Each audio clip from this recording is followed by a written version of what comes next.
Just a few hours old, a new generation of mice born at one of Britain's top animal labs. This is the Medical Research Council's facility in Harwell, Oxfordshire.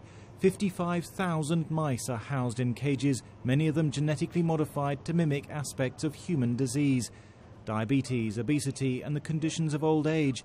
Experiments that could lead to new medicines in future.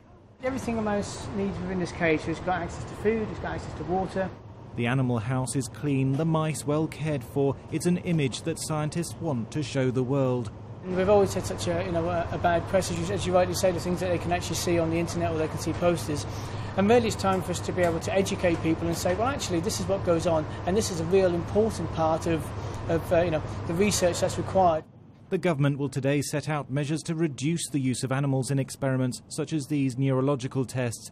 But more than 4 million animals were used in 2012, an 8% rise on the year before. Scientists say the growth is only temporary. I would foresee in the future that those animal numbers will come down. When we have completed, as it were, cataloguing how genes cause disease in the human population and affecting new cures. So to some extent, the rise in the use of genetically modified mice, for example, is to be expected at this particular cusp in medicine. All the scientific experiments here have to be approved in advance by an ethics committee. Then the mice are bred to order to minimise the number being used. And once the experiment is over, the mice are culled humanely, either with a drug overdose or by breaking their necks.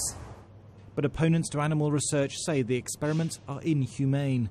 They feel pain and fear, and they have an interest in living their own lives and raising their families.